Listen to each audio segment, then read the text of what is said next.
Dalam pergelutan yang hebat itu, ternyata Datuk tidak dapat menandingi tubuh lembaga yang berbulu lebat itu. Datuk sering saja tercampak dan memang perangai Datuk tidak mudah mengaku kalah. Dia terus bergelut. Saya dan ketua kampung didakap rasa kecemasan. Di langit saya lihat tidak ada sebiji bintang bersinar. Pokok-pokok di kiri kanan bagaikan dilanda taufan. Suara burung hantu bagaikan orang berlagu mengiringi pertarungan Datuk dengan lembaga itu. Tiba-tiba, saya lihat berpuluh-puluh ekor burung gagak hinggap di ranting pokok, berbunyi bersahut-sahutan.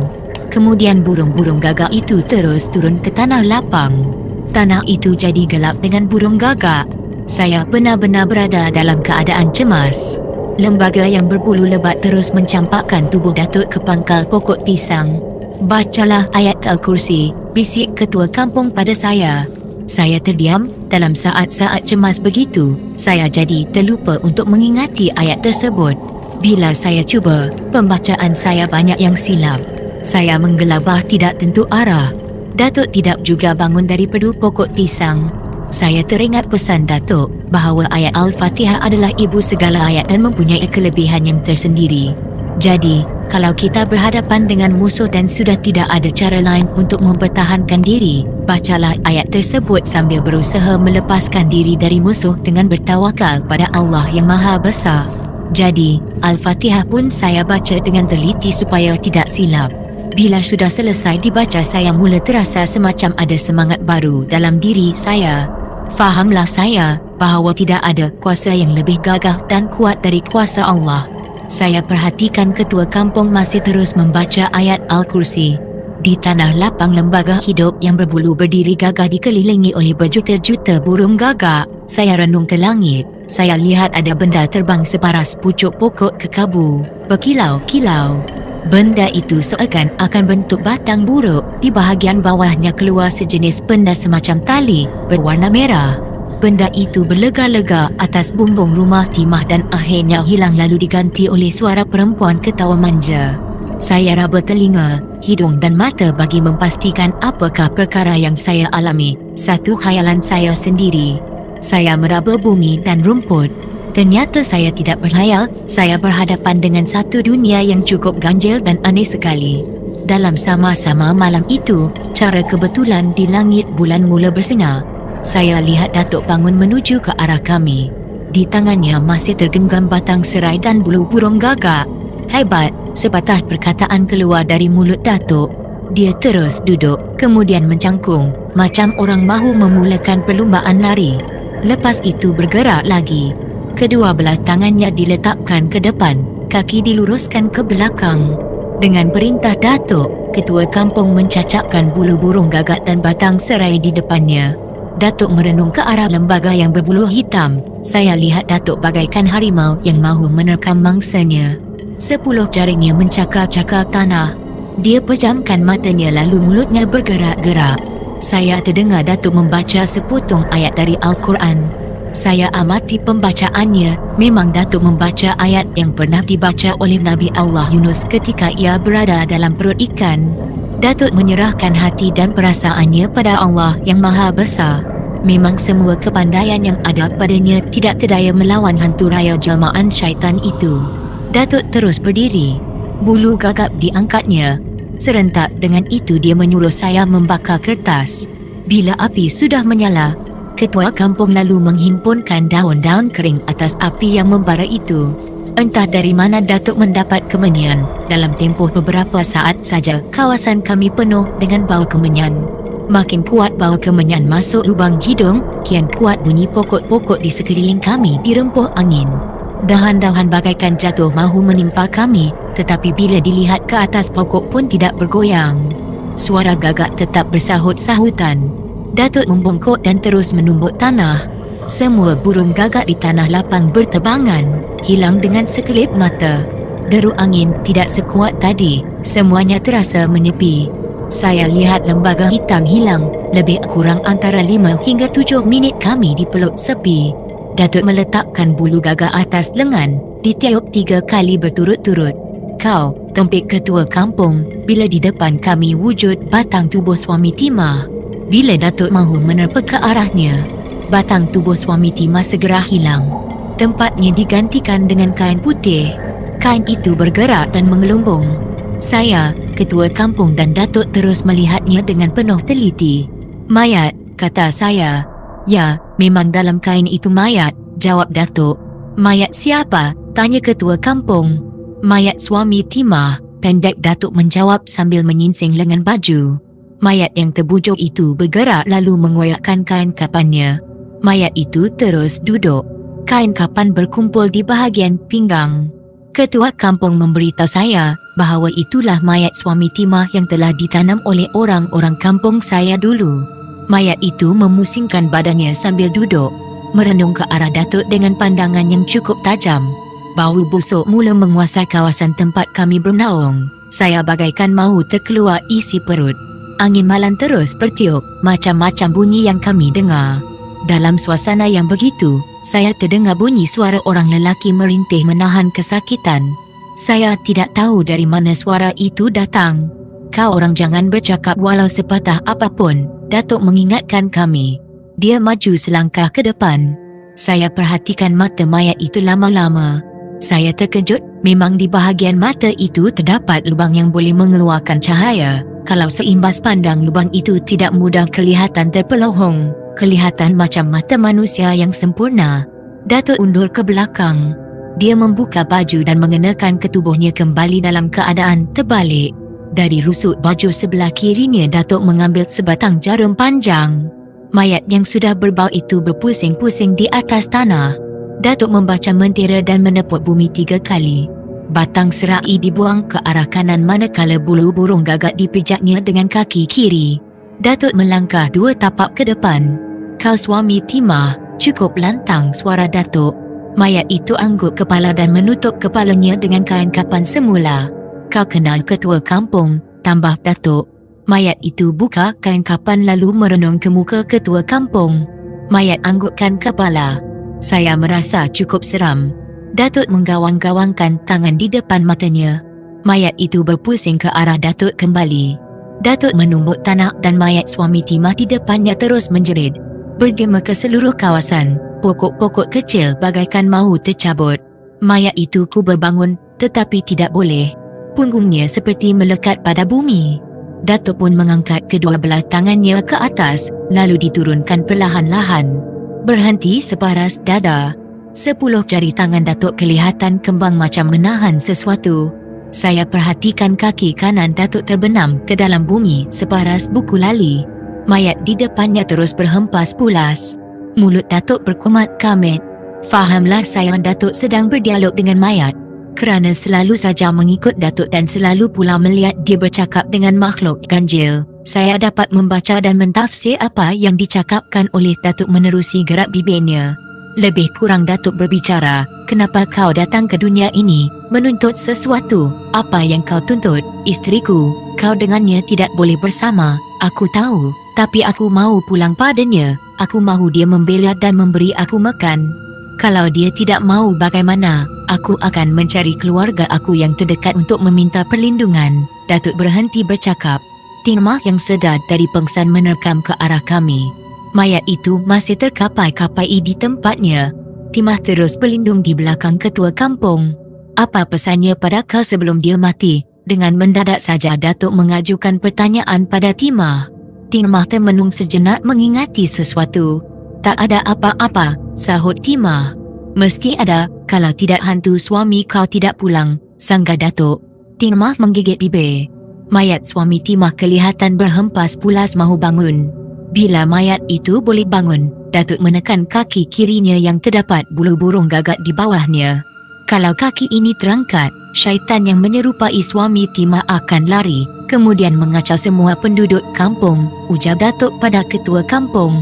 Serentak saya dan ketua kampung angguk kepala. Dalam keadaan yang serba gawat itu, dengan tiba-tiba Timah bersuara, "Dia ada pesan." Sebelum dia dimandikan dan dikapan, dia suruh saya tikamkan tapak kakinya dengan jarum. "Kau buat apa yang disuruhnya?" Datuk memotong cakap Timah. "Tidak, apa sebabnya? Tak sampai hati. Kalau kau membuatnya dulu, semua ini tidak akan terjadi. Saya tak faham, suami kau yang sebenarnya sudah mati. Apa yang kau lihat dan kita lihat ini ialah kapitnya. Maksudnya, soal timah macam orang bodoh. Suami kau masa hidupnya berkawan dengan syaitan. Bila dia mati, kapit atau kawannya itu mencari tuan yang lain. Dengan cakap datuk itu, Timah mengerti tentang keadaannya yang sebenar. Dan dia mula faham kenapa masa suaminya hidup dulu, tanah sawah dan kebun tidak pernah dijenguk, tetapi habis ditebas dan dicuci orang. Bila ditanya pada suaminya, dia hanya mendapat jawapan begini, sahabat kita yang mengejutkannya. Dan sekarang fahamlah Timah, siapakah sahabat suaminya yang sebenar. Dia juga mula faham kenapa suaminya selalu bercakap seorang diri waktu dini hari. Ketua kampung terus tercengang melihat keadaan yang tidak pernah dimimpikan untuk melihatnya. Datuk menyuruh saya memijak bulu burung gagak. Saya akum dengan perintahnya itu. Bila dipijak, tapak kaki saya terasa cukup panas. Datuk terus meluru ke arah mayat. Datuk merentapkan kapan yang membalut bahagian kaki mayat itu. Mayat terus menghulurkan kedua belah tangannya pada Datuk, seolah-olah minta tolong. Datuk tidak menghiraukan semuanya itu. Saya lihat Datuk terus menarik kaki mayat. Dia memasukkan sesuatu di situ. Lagi sekali mayat itu menjerit. Bila gemejerit mayat itu berakhir, saya lihat Datuk duduk berdirikan lutut. Di atas kepala saya terdengar bunyi sesuatu yang berat dan keras melanggar pokok. Saya terus meniarap. Bila saya bangun dari meniarap, saya lihat mayat suami Timah sudah tidak ada lagi di situ, tetapi bau busuk tidak juga hilang dari tempat yang kami duduki. Datuk datang ke arah kami. Di kaki langit cahaya kemerah-merahan mula naik. Tidak lama selepas itu, terdengar suara bedut di palu orang bertalut-talut dan diikuti dengan suara azan memecahkan kedamaian subuh hening. Datuk menyuruh Timah kembali ke rumahnya. Kami bertiga terus menuju ke surau. Selepas mandi dan menunaikan fardu subuh, Datuk mengadu pada saya kepalanya terasa pening. Sebab saja Datuk melangkah mau keluar dari surau, dia terjatuh. Orang-orang kampung mengusung Datuk ke rumah ketua kampung. Seorang dukun dipanggil untuk merawat Datuk. Setelah minum air panas bercampur limau nipis, sakit kepala Datuk beransur kurang. Kemudian dukun itu mengurut seluruh badan Datuk hingga pulih. Angin, kata dukun itu pada Datuk, sebab saja Datuk sendawa dan kentut bertalu-talu. Semua orang yang berada di rumah riuh rendah. Bila ketawa sudah berakhir, ketua kampung menceritakan apa yang kami alami malam semalam. Ada yang mengkerutkan muka dan ada pula yang geleng kepala. Tetapi, mereka tidak menolak untuk diajak pergi tempat kejadian malam semalam. Semuanya terpaksa mengalah pada ketua kampung yang meminta mereka sarapan pagi di rumahnya. Kira-kira 12 orang penduduk kampung, termasuklah saya, Datuk dan ketua kampung terpaksa duduk bersila di anjung rumah ketua kampung menikmati kopi dan rebus pisang pagi itu. Badan terasa segar, bila perut sudah diisi barulah sedap mengatur perjalanan. Matahari pagi terus bersinar ketika kami meninggalkan anjung rumah ketua kampung. Sepanjang perjalanan tidak banyak orang yang bertanya sesuatu daripada Datuk atau saya, semuanya melangkah dengan tenang. Kira-kira 2 rantai mahu sampai ke tempat kejadian tersebut. Semua orang menekuk hidung. Bau busuk mula tercium.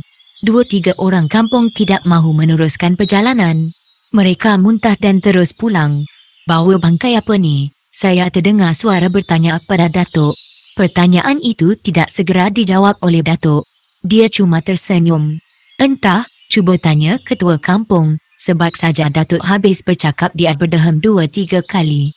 Itulah bau yang kami cium sepanjang malam, sahut ketua kampung sebelum orang yang bertanya mengemukakan pertanyaan padanya. Bila saja kami masuk ke tempat kejadian malam tadi, bau busuk itu bertambah kuat.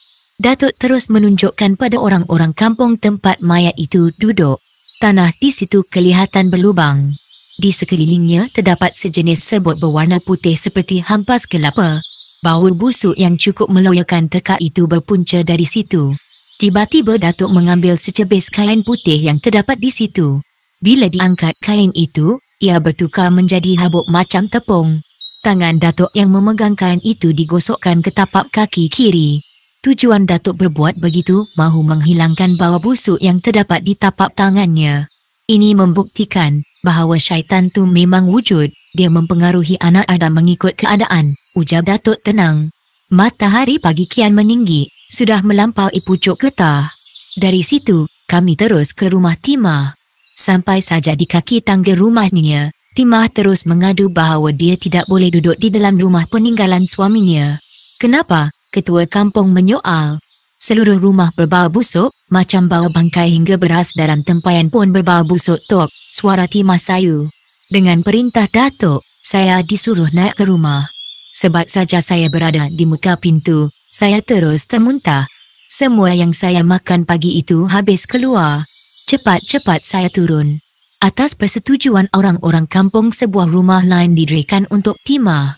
Rumah lamanya ditinggalkan terbiar. Rumah baru Timah didirikan berhampiran dengan rumah ketua kampung. Dengan usaha ketua kampung itu sendiri, 3 bulan selepas itu, Timah dijodohkan dengan seorang nelayan yang tinggal di Teluk Gadung, Pulau Pangkor. Habis dari perkongsian hidup Timah dengan suami barunya itu, mereka dikurniakan seorang anak lelaki.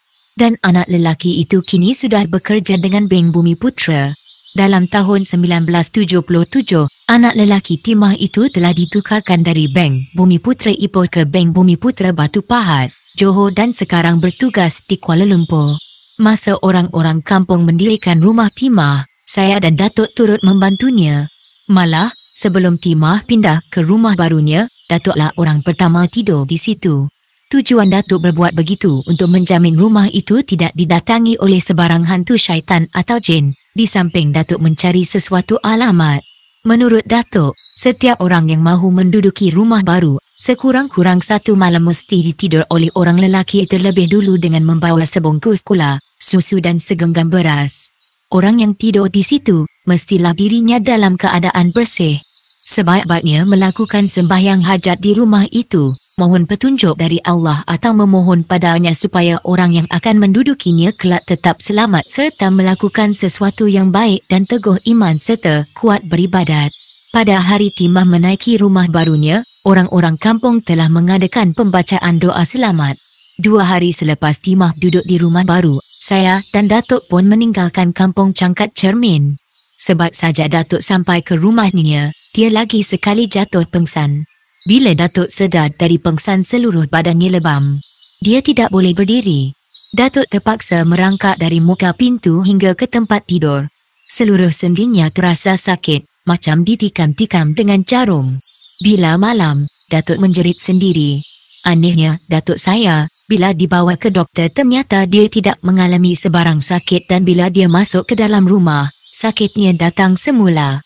Dan Datuk tidak mengizinkan saya atau nenek mencari dukun untuk mengubatinya.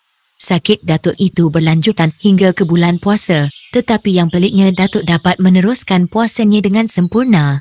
Pada malam 27 Liko, Datuk memanggil saya dan nenek. Dia menyuruh kami mencari 3 serangkai yang mengarah ke matahari terbit. 5 itu harus dipetik sendiri tanpa menggunakan galak atau tangga.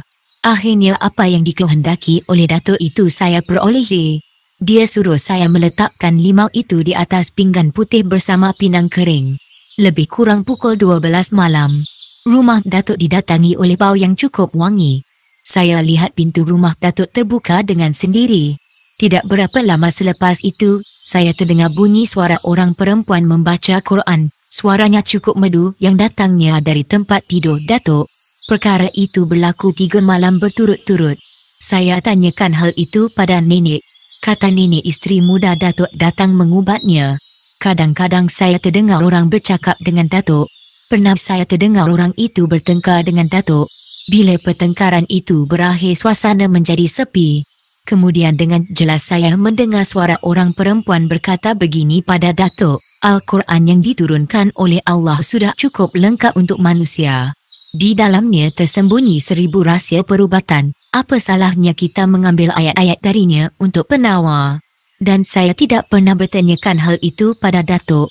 Walau bagaimanapun saya merasa gembira. Bila pagi Syawal tiba, saya lihat Datuk sudah sihat. Dia bangun pagi-pagi dan membaca Al-Quran sebelum pergi sembahyang hari raya.